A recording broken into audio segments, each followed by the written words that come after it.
Nuestro expositor es el abogado Alejandro Gómez Cortés, abogado de la Universidad Adolfo Ibáñez, magíster en Derecho de la Universidad de Chile, diplomado en Derecho Procesal Penal de la Pontificia Universidad Católica de Valparaíso, presidente del Colegio de Abogados de Valparaíso, presidente del Centro de Arbitraje y Mediación de Valparaíso, consejero directivo de la Academia Judicial de Chile, miembro del Consejo Superior de Egresados de la Facultad de Derecho de la Universidad Adolfo Ibáñez, miembro de la Mesa Técnica COVID-19 y Justicia, consejero directivo de fundaciones y colegios, defensor laboral de Valparaíso y profesor de la Escuela de Derecho de la Universidad Santo Tomás.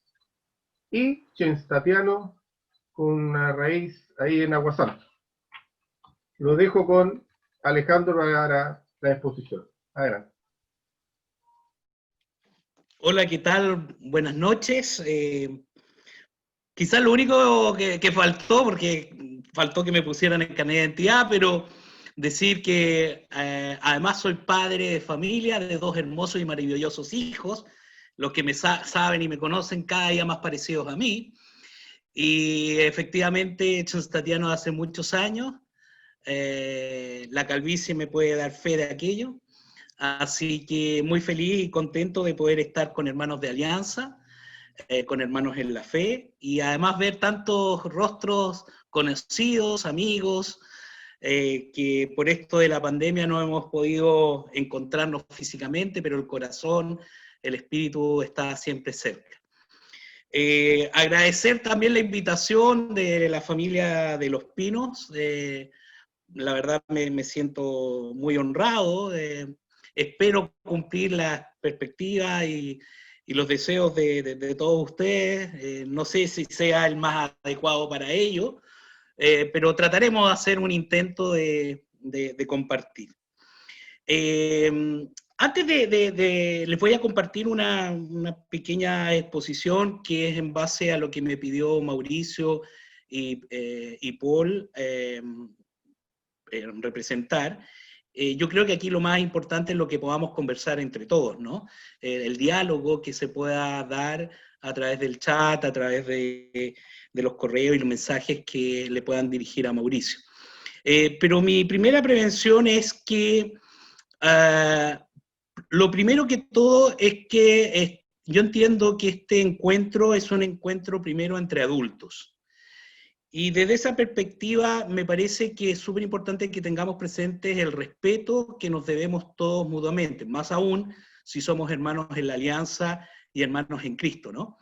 Por lo cual, acá yo pediría que todos se sintieran libres para preguntar o hacer los comentarios que quieran, porque justamente esa es la idea, ¿no? De poder compartir, debatir y quizás tomar algunas ideas que nos puedan servir para este proceso constituyente que me parece que es de vital importancia para nuestra patria. Hecho esa advertencia o comentario que me parece que debe ser, yo entiendo que para ustedes esto no es ninguna novedad, quisiera compartirles algunas ideas que yo he tratado. Paul, me parece que no estoy habilitado para presentar.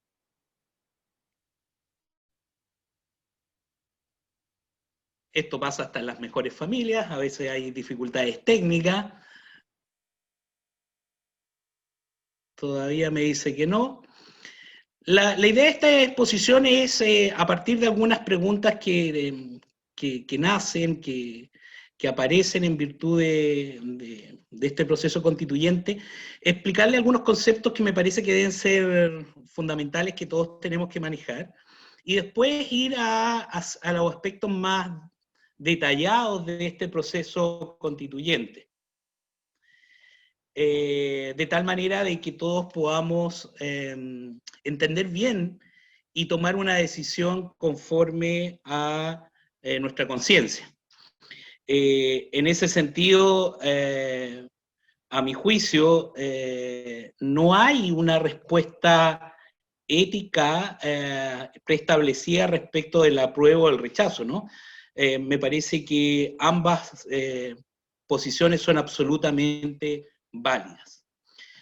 mientras esperamos, yo les quería comentar que básicamente cuando estamos hablando de una constitución, un proceso constituyente, deberíamos tener claro qué es una constitución, ¿no? La idea no es dar un concepto dogmático, pero básicamente cuando hablamos de una constitución estamos hablando de una norma jurídica, la norma jurídica más importante de un ordenamiento jurídico, es decir, de toda la organización de normas que regulan un país determinado, un Estado de Derecho, que está compuesta por una serie de valores, de reglas, de principios, y que estas regulan la relación que hay entre los ciudadanos y el Estado, ¿no? Limitando las facultades o las potestades que pueda tener el Estado. Es por esto que si nosotros nos remitimos a la historia de la Constitución en general, podemos apreciar que el origen más remoto que uno puede encontrar del concepto actual de Constitución está en la Carta Magna, ¿no? Ustedes saben que la Carta Magna es en definitiva una declaración que hace Juan I Cientierra, rey de Inglaterra, en la cual establece, por así decirlo, un catálogo de derechos que le otorga a cierto grupo de la sociedad. Ahora sí puedo compartir, Paul. Y no sé si lo están viendo, ¿sí? ¿Lo aprecian bien?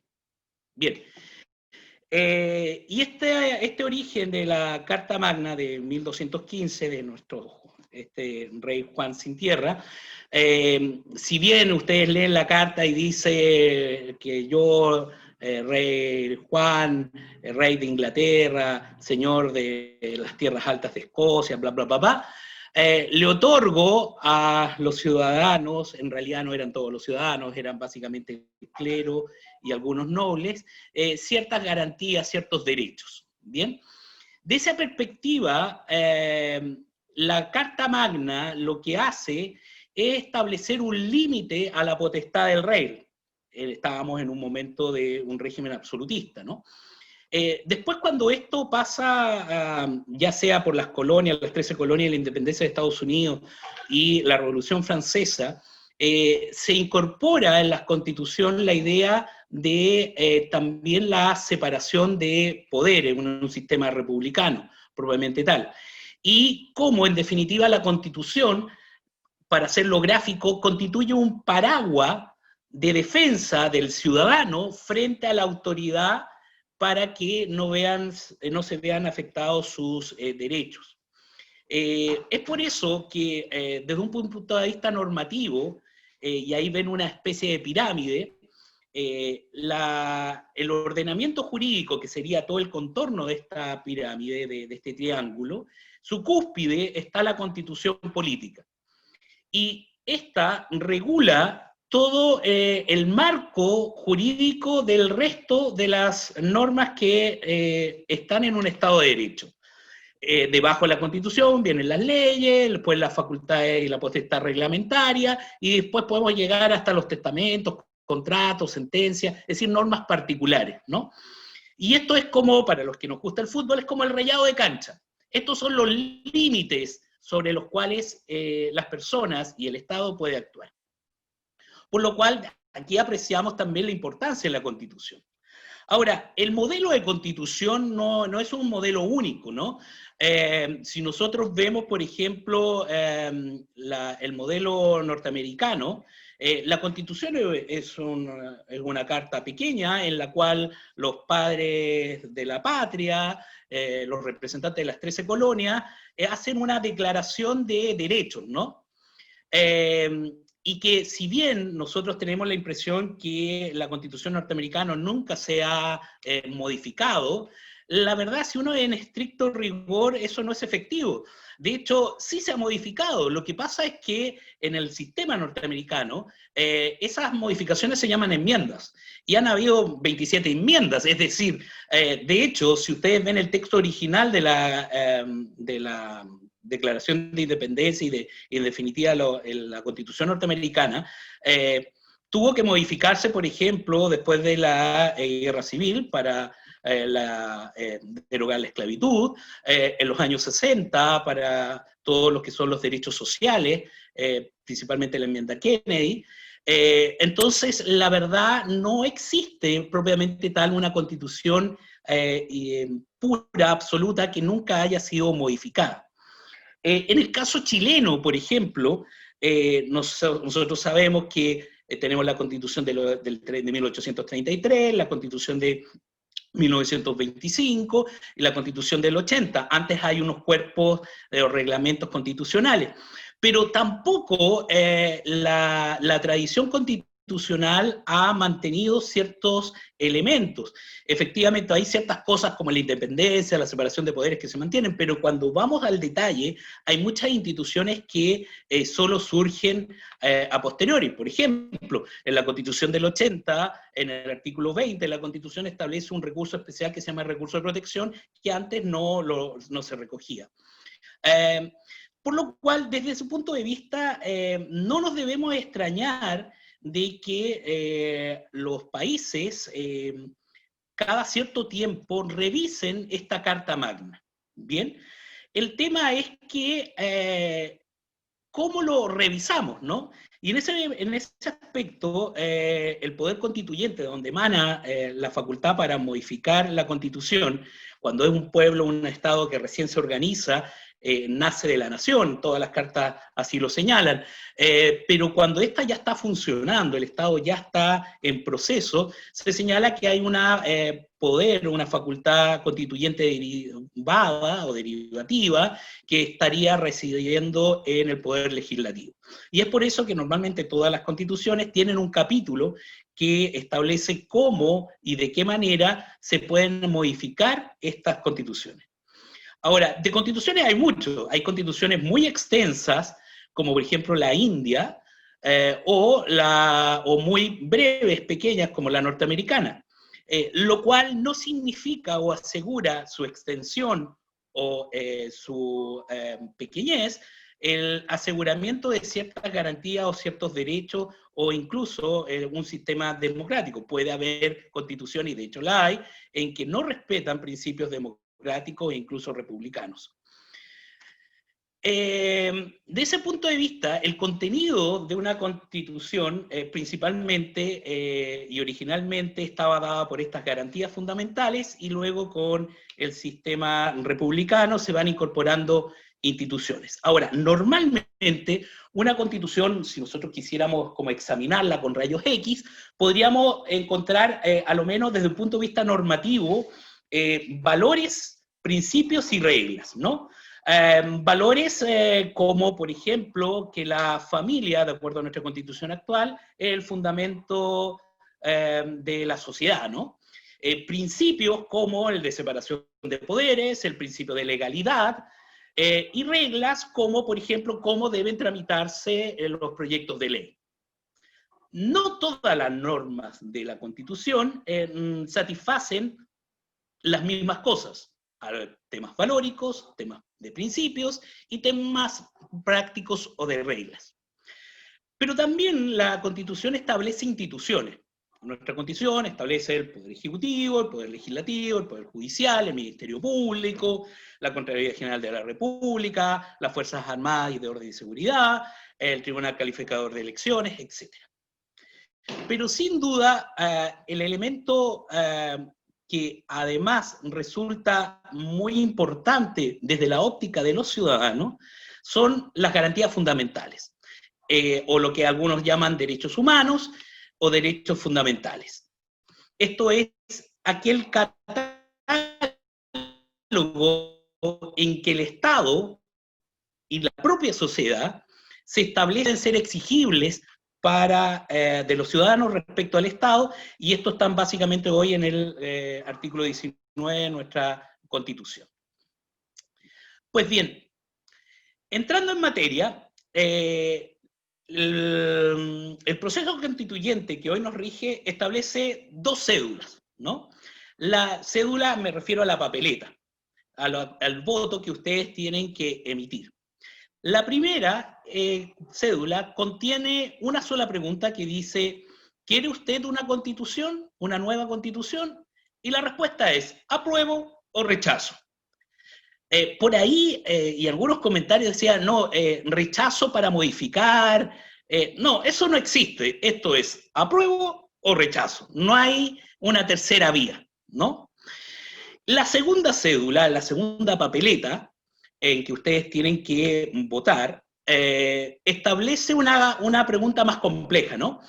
Dice, ¿qué tipo de órgano debiera redactar la nueva Constitución? Y las opciones son convención mixta constitucional, integrada en partes iguales por miembros elegidos por la ciudadanía y parlamentarios en ejercicio. La segunda, la convención constitucional, integrada exclusivamente por miembros elegidos popularmente. Bien, ambas cédulas hay que pronunciarse. No es que solo los que voten apruebo tengan que votar respecto o pronunciarse respecto a la segunda cédula. Ambas cédulas deben emitir la opinión. Por lo cual, si usted vota por rechazo, no obstante, igual tiene que pronunciarse respecto a la segunda cédula. ¿Cómo? Perdón, bien. ¿Cómo se determina qué opción gana? Bueno, hay un organismo en Chile que se llama el Tribunal Calificador de Elecciones, y él es el que tiene que ver el escrutinio general y, en definitiva, proclamar quién de estas opciones gana. Y de acuerdo a la ley, la opción que gana es la que ha obtenido más de la mitad de los sufragios válidamente emitidos. En español, 50 más 1. Es decir, por un voto, una de las opciones puede ganar. Y de inmediato también les aclaro algo. He visto por redes sociales, hay quienes señalan de que los votos nulos y blancos de la primera papeleta se van a considerar para la segunda. No, no, no. Acá la ley es muy claro. Se entienden por votos o sufragios válidamente emitidos aquellos que están hechos conforme a la ley. Y por ende, los votos nulos y blancos se consideran como no emitidos. Es decir, los votos nulos que yo le puse un garabato, me equivoqué, le puse un monito, o simplemente no emití mi opción, no se suman a nada. Ni al apruebo, ni al rechazo, ni a la convención, ni mixta, ni a la constituyente. Bien, este proceso de calificación del plebiscito debe estar concluido dentro de los 30 días siguientes a la terminación de eso. ¿A qué me refiero? Es que toda la revisión y proceso que pueda hacer el Tribunal Calificador de Elecciones no pueden pasar más de 30 días de la elección. ¿Qué pasa si gana la opción rechazo? Dos cosas. Primero, se mantiene la Constitución tal cual. Y lo segundo es que no hay convención constituyente. Esta segunda pregunta. No, acá tampoco existe una tercera opción, no, es que si hay rechazo se van a modificar la Constitución a través del Congreso. No, eso va a depender exclusivamente, si llega a ocurrir aquella circunstancia, de la voluntad de nuestros representantes en el Congreso y si se ponen de acuerdo o no para modificar la Constitución conforme las reglas de la propia Constitución actual. ¿Qué pasa si la opción que gana es el apruebo? Bueno, si es que la opción que gana es el apruebo, el presidente de la República debe convocar mediante un decreto supremo, dentro de los 5 días siguientes de la comunicación del Tricel que ha terminado todo el proceso electoral, a una elección respecto de el proceso constituyente, ya sea convención mixta o constitucional, dependiendo quién ha ganado. ¿Ok? Entonces, lo que tiene que hacer el presidente es convocarlos a toda la ciudadanía para que elijamos los miembros de esta convención, mixta o constitucional. El mismo día en que se verifiquen las elecciones de alcaldes, concejales y gobernadores regionales, es la elección de estos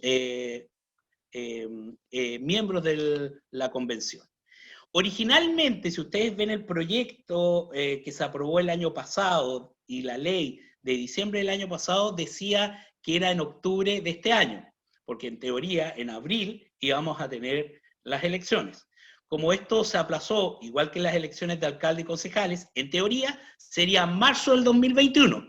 ¿Por qué yo le puse con puntito? Porque esto también depende de cómo se dé la circunstancia del COVID-19, porque hay ciertos proyectos, ciertas aprehensiones del mundo político, en que quizá en marzo no estén dadas las condiciones por un posible rebrote para hacerlo. Si es así, tendría que haber una nueva modificación para rectificar este plazo. Ahora, aquí, de acuerdo a la ley, los miembros integrantes de esta convención se van a llamar convencionales constituyentes. La verdad, me parece rara la palabra convencionales, yo no sé si ni siquiera si es de la Real Academia. Yo diría comisionados, constituyentes derivativos, pero bueno, esa es la denominación que se le dio. ¿Cuáles son las reglas que se aplican para determinar esa elección? Aquí yo les puse las disposiciones legales, pero se los hago resumido. Se aplican las mismas reglas para los diputados y senadores. Perdón, para los diputados, vigente hasta 25 de junio del 2020. ¿Cuáles son esas reglas? Primero, los requisitos para ser candidato. Para ser candidato hay que cumplir los requisitos del artículo 13 de la Constitución. Ser ciudadano, tener a lo menos 18 años de edad y no haber sido condenados a pena aflictiva. Pena aflictiva es una pena superior a 3 años y un día de prisión. Quienes no pueden ser candidatos, y lo pongo con grande: ministros de Estado, intendentes, gobernadores, alcaldes, consejeros regionales, concejales, subsecretarios, seremis, jefes de servicio, miembros del Consejo del Banco Central, miembros del Consejo del Servicio Electoral, miembros y funcionarios de los escalafones del Poder Judicial, desde el funcionario oficial de sala hasta ministro de la Corte Suprema, los miembros y funcionarios del Ministerio Público, los miembros y funcionarios de la Contraloría General de la República, los miembros y funcionarios del Tribunal Constitucional, del Tribunal de Defensa de la Libre Competencia, del Tribunal de Contratación Pública, del Tribunal Calificador de Elecciones y de los tribunales electorales regionales, de los consejeros del Consejo de Transparencia y los miembros activos de las Fuerzas Armadas y de Orden y Seguridad. Y ustedes inmediatamente me van a decir, oiga, pero aquí falta alguien. Sí. Faltan los diputados y senadores, que se los voy a decir más adelante porque a propósito de eso tengo un comentario. Las personas que declaren sus candidaturas a miembros de esta convención cesarán en sus cargos por el solo Ministerio de la Constitución. Es decir, si yo soy funcionario público o tengo un cargo público, no de estos inhabilitados, sino otro, por la sola candidatura a la convención, ceso en mis cargos. Ahora, y ojo, también van a cesar, van a suspenderse sus funciones todas las personas que tengan cargos directivos de naturaleza gremial o vecinal. Es decir, si usted es miembro del directorio de una asociación gremial de abogados, va a tener que cesar en esas funciones, desde el momento que queden inscritas. ¿Qué pasa con los parlamentarios actuales? Bueno, de acuerdo a la ley 21.200, que modificó la Constitución para poder hacer este sistema, a los diputados y senadores les será aplicable estas inhabilidades solo si se trata de una convención constitucional. ¿Por qué? Porque si es mixta, la mitad de ellos, lo vamos a ver, van a tener que formar parte de esta convención. Bueno, esto es importante porque si ustedes se fijan, yo puse ahí abajito, entre comillas, un 9. Ese 9 corresponde al punto 9 de este acuerdo por la paz y una nueva constitución. Ahí no hacía distinción respecto a los parlamentarios actuales y decía, las personas que actualmente ocupan cargos públicos y de elección popular, yo entiendo que los parlamentarios son de elección popular, cesarán en su cargo por el solo Ministerio de la Ley al momento de ser aceptada su candidatura. Pues bien, vamos a ver que en el caso de la convención mixta, esto no se aplica. ¿Bien? ¿Cómo va a funcionar esta convención? Dentro de los 3 días siguientes, desde que se comunica oficialmente los resultados, el presidente de la República debe convocar, mediante un decreto supremo, una primera sesión de instalación de la convención con todas las personas que hayan sido elegidas. Él debe indicar el lugar de la convocatoria. Seguramente va a ser Santiago. Pero si no llegara a señalar el lugar, la misma ley establece que se entenderá que se van a juntar en el Congreso Nacional. Y esta convención, cualquiera sea su tipo, mixta o constituyente, tendrán 15 días para instalarse propiamente tal en el lugar donde se les cite a la convocatoria. En la primera sesión, esta convención va a tener que elegir entre ellos mismos un presidente y un vicepresidente por la mayoría absoluta de sus miembros, es decir, 50 más 1.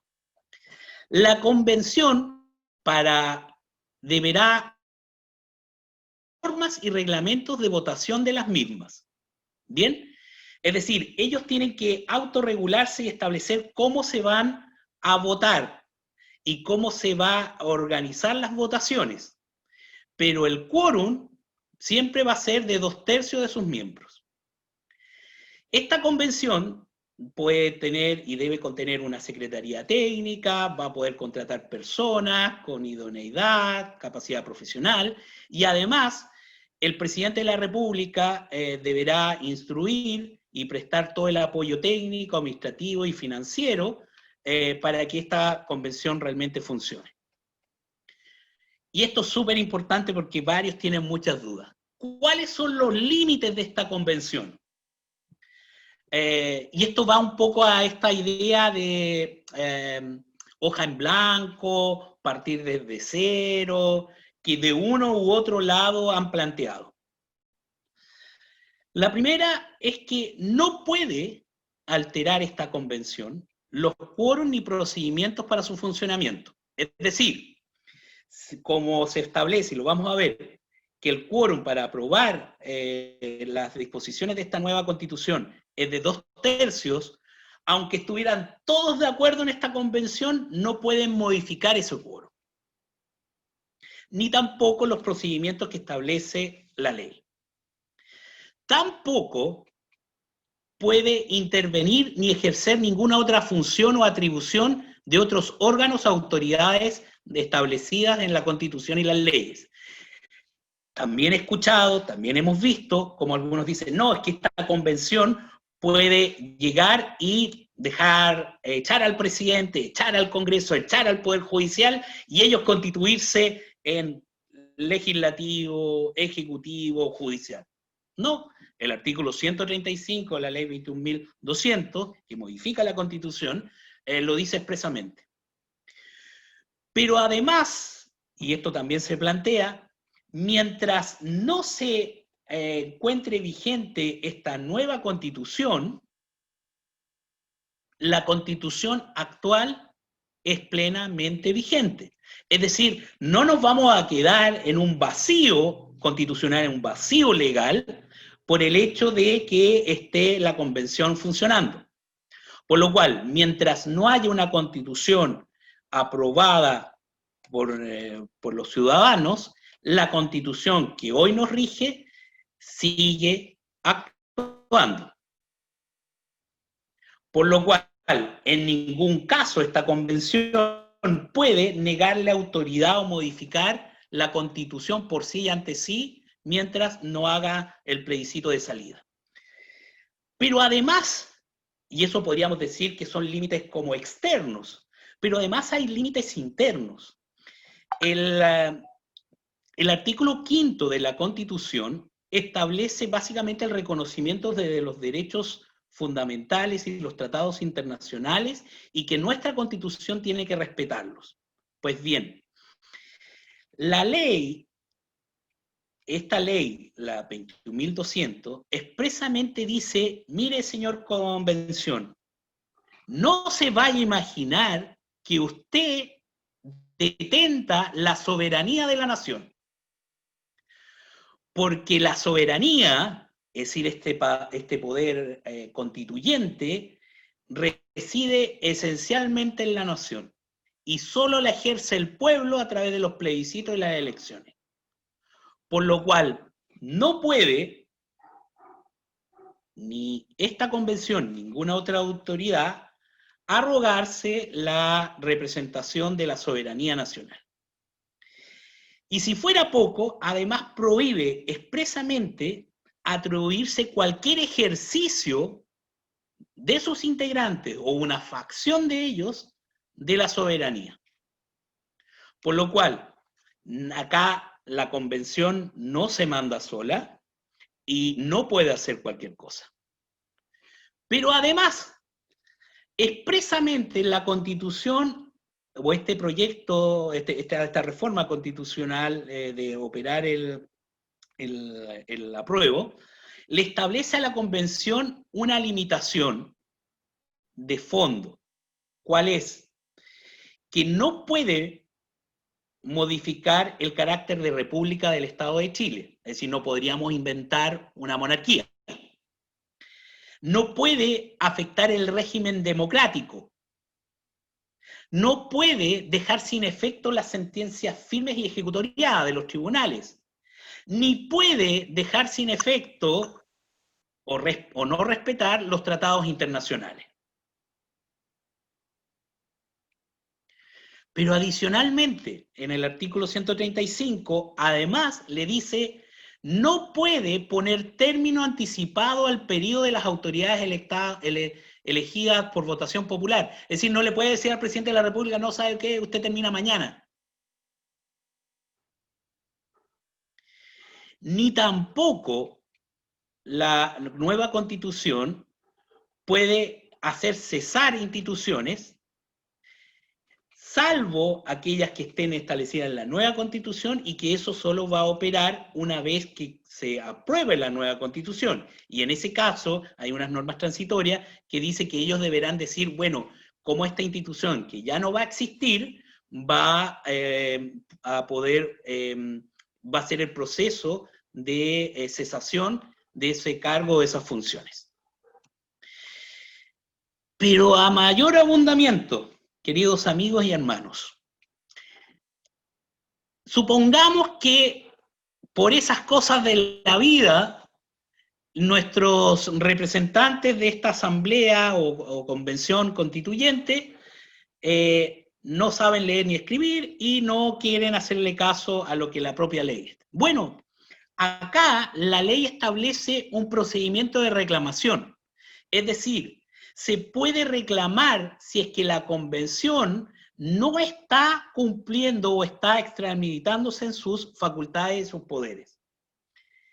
Esa infracción puede proceder porque se alteran las reglas del procedimiento aplicadas en la convención, se modifica cualquiera de los límites y reglamentos que se señalaron, o incluso cuando no cumplen con sus propios procedimientos que se hayan establecido. Ahora, hay una limitación a esta reclamación, obviamente. Esta reclamación no puede pronunciarse sobre el contenido del texto que se está elaborando, sino básicamente del procedimiento y las reglas y los límites que se están siguiendo. ¿Quién puede reclamar? De acuerdo a la ley, 1/4 de los miembros en ejercicio de la convención. Es decir, el 25% de estos convencionalistas constituyentes podrían reclamar. Y como ustedes saben, 25 es menos que 33, por si hay alguna duda respecto a esto de los 2/3. ¿Ante quién se reclama? Ante la Corte Suprema. ¿Y qué hace la Corte Suprema? Nombra 5 ministros que los elige por sorteo, es decir, puede ser cualquiera, cosa de que no haya una designación anticipada de quién va a resolver estos asuntos, quienes van a conocer de esta reclamación.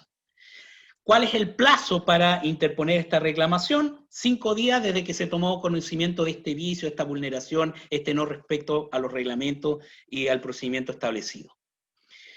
¿Qué se declara? Bueno, que se debe declarar de que hay un vicio, y obviamente vicio que se arroga. Por ejemplo, no, es que están cambiando el sistema de democrático a una tiranía, por ejemplo. ¿Y cuál es el resultado de esta resolución de la Corte Suprema a través de estos 5 ministros?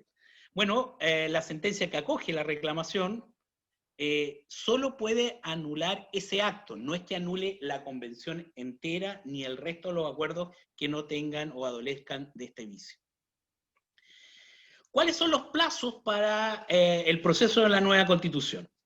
Esto también yo he escuchado diferentes cosas. No sé por qué gente anda diciendo que el proceso va a durar 2 años. La ley lo que dice es que el plazo es de 9 meses. 9 meses ¿desde cuándo? Desde que se instalaron. Acuérdense, 15 días después de la publicación, cuando el presidente dice, mire, nos vamos a juntar en tal lugar. Son 9 meses. Y eventualmente se puede prorrogar por una sola vez por 3 meses más. 9 más 3 son 12. ¿Quién lo solicita? El presidente de la convención o 1/3 de sus miembros. Y sí hay ciertos plazos. Esa solicitud de prórroga tiene que ser con una anticipación no superior a 15 días ni posterior a 5 días previo al vencimiento del plazo de los 9 meses. ¿Ok? Una vez redactada y aprobada la propuesta de texto de nueva Constitución, o vencido el plazo o su prórroga, la convención se disuelve de pleno derecho. ¿Qué significa eso? Que por el solo transcurso de los 9 meses o de la prórroga de los 3 adicionales, se disuelve la convención. Acá no siguen adelante la convención. Y esto no requiere declaración de autoridad alguna. Se disuelve de pleno derecho. Veamos la integración de la convención. Ustedes saben que hay 2 convenciones, la mixta y la constitucional. En la mixta estamos hablando de 172 miembros, de los cuales 86 corresponden a ciudadanos electos especialmente para este efecto, y 86 parlamentarios que serán elegidos por el Congreso Pleno, es decir, juntados senadores y diputados, conformando, y que el requisito es que estos senadores y diputados sean senadores y diputados en ejercicio, es decir, no pueden estar suspendidos, tienen que estar en pleno ejercicio de sus labores. ¿Quiénes los eligen? Ellos mismos. ¿Cuál va a ser el sistema electoral para que se elija esta convención mixta de acuerdo a determinadas reglas? ¿Cuáles reglas? Las del proceso electoral de diputados. Si quieren, después yo les puedo dar incluso la cifra y cuáles son esas reglas más concretas. ¿Qué pasa con la integración de la convención constitucional? A secas, no mixta. Esta la forman 155 ciudadanos, todos electos especialmente para este efecto. Y estos elegidos convencionalistas constituyentes no pueden ser candidatos a cargos de elección popular mientras ejercen su función, e incluso hasta un año después de que cesen en sus cargos. Y la razón, obviamente, es para que esto no sea un trampolín político para que algunos opten a puestos de elección popular. ¿Qué pasa con los independientes? Porque sabemos que el procedimiento va a ser de acuerdo a las elecciones de los diputados. Acá hubo una modificación, la ley 21.216 modifica el sistema electoral para que efectivamente los independientes tengan algunas reglas especiales. ¿Cuáles? 2 o más candidatos independientes pueden constituirse en una lista electoral. Esto antes solamente era para los partidos políticos. Acá los independientes no tenían esta opción. Bueno, la 21.216 lo que les permite es formar listas electorales. En segundo lugar, esta lista tiene una limitación que solo va a operar respecto del distrito electoral en la cual pertenecen esos independientes. No hay una lista electoral nacional, por así decirlo. Y en cada distrito, las listas independientes pueden incluir un candidato o candidata más que el número de convencionales que se elegirían en el respectivo distrito. Por ejemplo, si nosotros eligiéramos 4 en nuestro distrito, nosotros como independientes en nuestra lista podríamos ofrecer 5. Cada candidato, conforme a la lista, considerado individualmente para poder postular, tiene que tener un patrocinio de un número de ciudadanos independientes que sean igual o superior a un porcentaje que es, si no me equivoco, del 0,4% de los votos sufragados en el distrito electoral en la elección anterior. El distrito 6 y 7, que son los que corresponden a nuestra región, en español significa que si usted va por el distrito 6, se requieren 1.811 ciudadanos patrocinantes, y si va por el distrito 7, se requieren 1.805 ciudadanos patrocinantes. Por si alguien está con la intención de ser candidato. El tema de la paridad de género. Esto también fue una modificación. Originalmente no lo incluía. Y muy resumidamente, lo que establece es que el número de candidaturas en el respectivo distrito, si es par, cada lista debe tener igual número de hombres, igual número de mujeres. Si no es par, se admite que uno de los sexos supere al otro por una sola candidatura. Por ejemplo, si nuestra candidatura son 5, podría permitir 2 hombres y 3 mujeres, o 2 mujeres y 3 hombres. Las listas deben inscribirse con una candidatura que las encabece y luego se alternarán sucesivamente hombre-mujer, hombre-mujer, hombre-mujer. Y en los distritos que elijan 3 o 4 convencionales, las listas podrán tener hasta 6 candidaturas. ¿Qué más respecto a la paridad de género? En los distritos que se reparten un número de par de escaños, deben resultar electos igual número de hombres y mujeres, mientras que en los distritos que reparten un número impar, podrá resultar una diferencia solo de un escaño. Y se asignará el número de escaños que corresponda a cada lista aplicando el sistema proporcional de la ley de votaciones populares y escrutinio que actualmente nos rige. En caso de que la asignación preliminar permita diferencias de no más de 1, se podrá mantener así, y la elección de igual manera, la idea es que sean igual número de hombres, igual número de mujeres en distrito cada uno de ellos, y en el peor de los casos, solo un voto o un cupo de diferencia. ¿Qué pasa si, aplicado todas estas fórmulas matemáticas y de estadística, no se logra producir esta igualdad? Bueno, se determinará la cantidad de escaños para hombres y mujeres que deban aumentar o disminuir, y en el distrito respectivo, conforme a una distribución mínima. Y se ordenará que las candidaturas que el sistema proporcional seleccione preliminarmente del sexo sobre representado baje su... se verá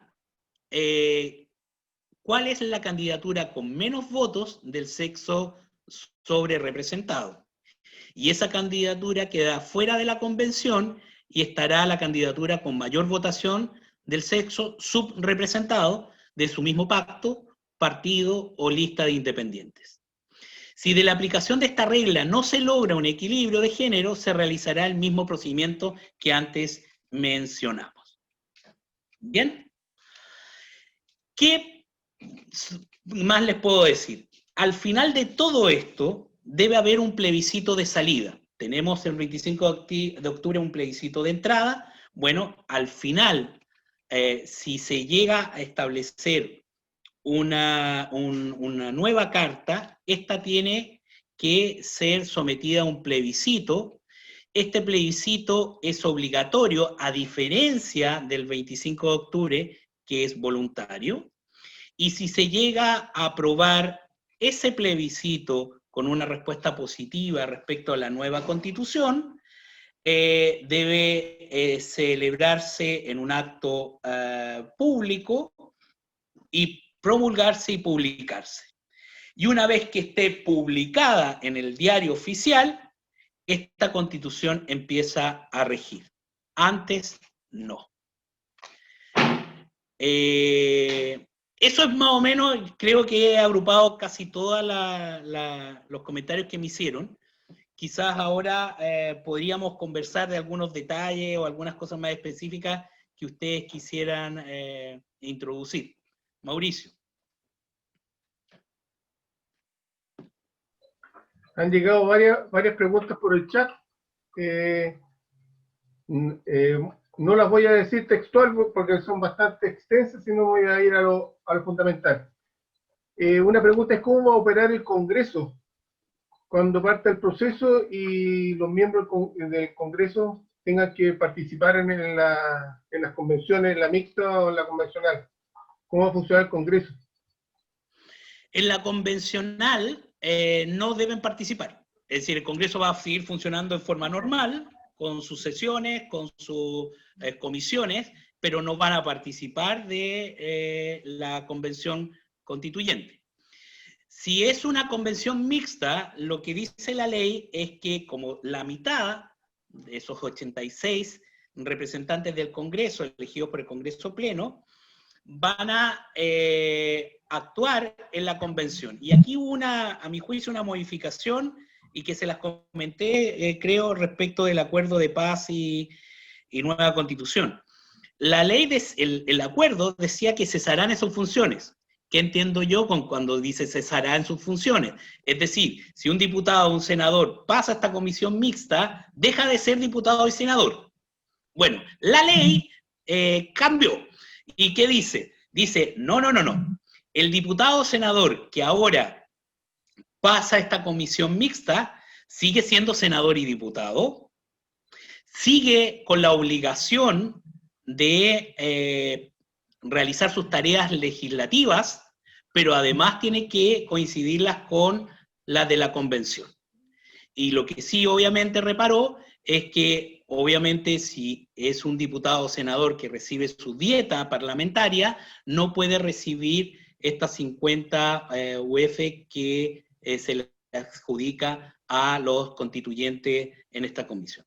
¿Por qué sucedió esto? Mi opinión, yo creo que se dieron cuenta de que si seguían con lo expresado en este acuerdo de la paz y nueva constitución, y seguían con la expresión cesará, significaba que los diputados y senadores que concurrían a esta convención dejaban de ser senadores y diputados. Y eso provocaba dos efectos. Uno, los quórum cambiaban, o dos, entendían que deberían ser reemplazados por otros representantes de los partidos políticos de acuerdo a la ley actual vigente.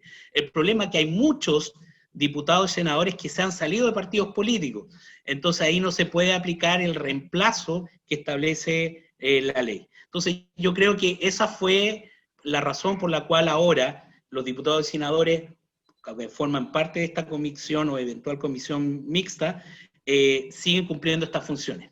Ahora, nos podríamos preguntar es, humanamente, y pensando de buena fe, ¿serán capaces de cumplir ambas labores? Pero esa respuesta no la puedo dar yo. Correcto. Con respecto al término cesar, que tú lo mencionabas con respecto a los parlamentarios, si un empleado público se quiere postular, también tiene que cesar. ¿Ese cesar es dejar de trabajar? ¿Renuncia a su calidad de empleado público? Bien, si es un funcionario público y de que no están los inhabilitados, porque los ministros de Estado, los miembros de las Fuerzas Armadas y todo eso, son todos funcionarios públicos. Estoy hablando de otros funcionarios públicos no incluidos en ese catálogo. Lo que sucede con ellos es que van a cesar en sus cargos por el solo Ministerio de la Ley.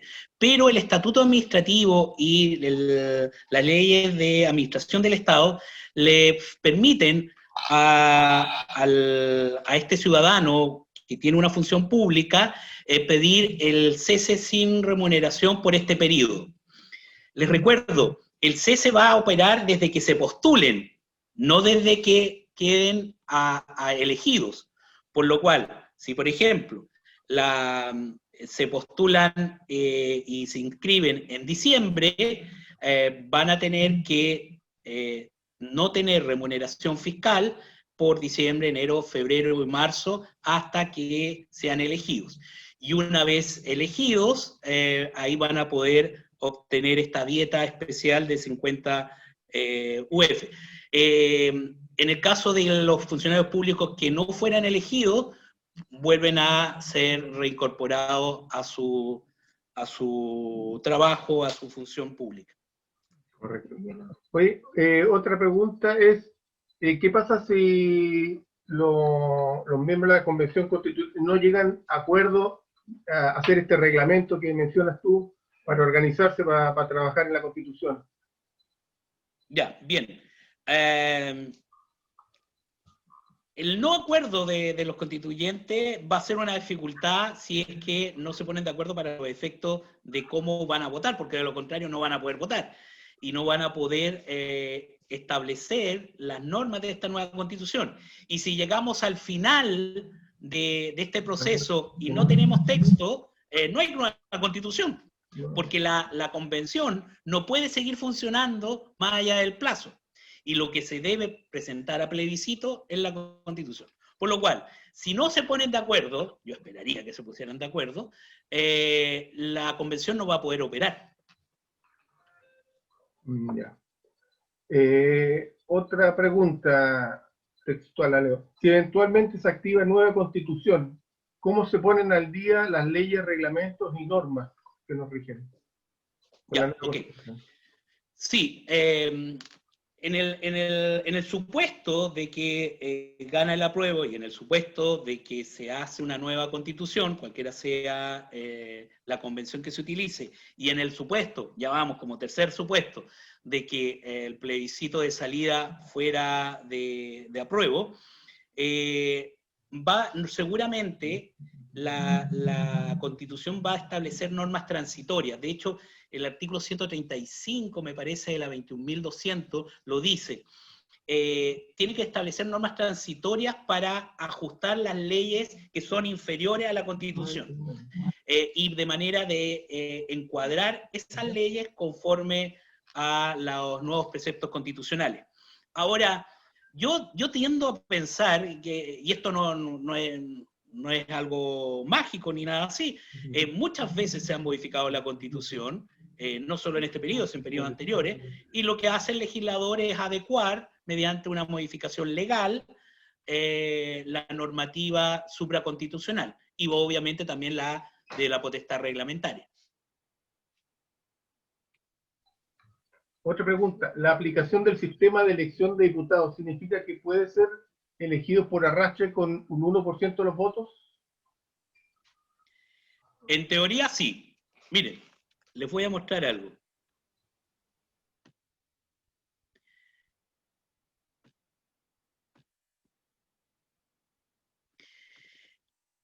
no sé si lo están viendo. Esto es cada una de las regiones de Chile, cada uno de los distritos de Chile, las comunas de Chile, y cuántos constituyentes son elegibles por cada distrito. Dependiendo, obviamente, esto va por la población. Sin duda que en comunas en que hay solamente 3 constituyentes, es difícil poder arrastrar, salvo que fuera una cosa muy excepcional, que el 80% se la llevaron una sola persona. Las mayores complicaciones se dan en los distritos con más población. Por ejemplo, Valparaíso, el distrito 6 y el distrito 7 tienen 8 cupos para el caso de que sea una convencional y 4 para el caso que sean un constituyente. En el caso de la mixta, puede ser que sea más difícil arrastrar votos y que porcentajes muy minoritarios puedan aparecer, pero no es imposible. Y efectivamente aquí se rigen las mismas normas de que nos rigen para los diputados y senadores.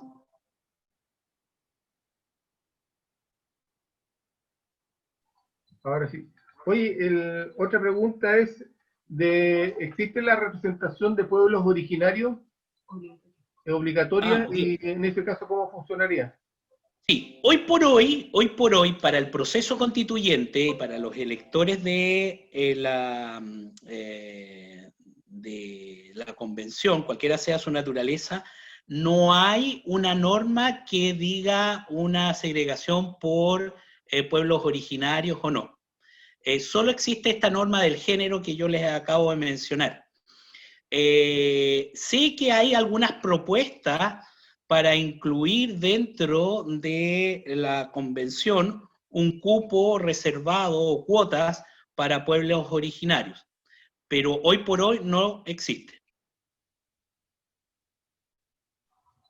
Correcto. Oye, y la otra es, en caso de que se vote rechazo, ¿ya? ¿Qué se hace con la segunda papeleta? Porque el rechazo evita o no quiere ninguna de las otras dos intenciones. Sí, yo lo dije al principio. Usted tiene que votar en las dos papeletas, sea que usted votó por rechazo o no. Si la mayoría de la ciudadanía opta por la opción rechazo, la segunda votación, el segundo resultado, no tiene ningún efecto, porque está superditado a la aprobación de nueva constitución. Y eso también para aclarar, porque he visto algunas cosas en las redes que dicen que si vota rechazo, pero vota la otra convención mixta constituyente, estaría legitimando una apruebo. No, eso no está en ninguna parte. Eso no existe. Eso es una imaginería nomás. Pero eso no es así. La otra, en las dos convenciones, mixta y convención, ¿cuál resulta más económica o cuál es la que es más cara, digamos? Ah, sí. A ver. Primero quiero hacer un comentario. No me gusta la pregunta desde el punto de vista económico, porque acá lo que se plantea, o el fondo de ese asunto, es volver con una idea que a mi juicio es una de las ideas que también ha provocado todo un conflicto dentro de nuestra sociedad, que es una idea economicista de la función pública. Les pongo el siguiente ejemplo. Si usted tiene a un niño que tuvo un accidente y tiene que llegar al hospital, y el hospital más cerca al que tiene acá en la esquina, y es grave y necesita el tratamiento, usted va a decir, bueno, pero primero, ¿cuánto sale? O no, es que mire, la del frente, la que está a 10 kilómetros, me sale más barato. Yo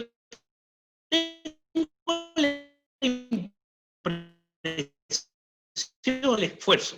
Hay ciertos parámetros, sin duda. Pero solo un dato, y para no eludir la respuesta. En el caso de la mixta, se va a generar un cargo por los 86 constituyentes en razón de 50 UF por mes. El resto de los constituyentes se supone que están con la dieta parlamentaria. Bien. Ahora, solo un dato. ¿Ustedes saben cuánto es el presupuesto del Congreso Nacional para el 2020? 130.000 millones de pesos. Yo me pregunto, y es una pregunta que me parece que todos podemos estar o no estar de acuerdo. Si gastamos anualmente 130.000 millones de pesos en nuestros parlamentarios, quizás vale la pena invertir, no gastar, yo cambiaría el concepto, en darnos, si es que así lo estiman, un nuevo pacto social, una nueva constitución, una nueva ordenamiento jurídico. Ahora, tampoco es una cosa matemática, porque efectivamente estos constituyentes van a necesitar, aparte de que se les pague una remuneración, que son 2,5 millones aproximadamente, bastante menos de lo que recibe una dieta parlamentaria. ¿Para qué decirles si la comparo con una dieta de senador? Pero van a necesitar computadores, van a necesitar papelería, van a necesitar asesores, técnicos, secretarios, alguien que escriba, por lo cual es difícil determinar cuánto va. Ahora, la pregunta es otra, yo a mi juicio.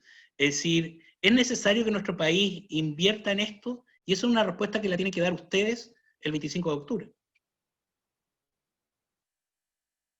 Oye, la última pregunta que se ha repetido. ¿En qué nos puede beneficiar un cambio de constitución y en qué nos puede perjudicar?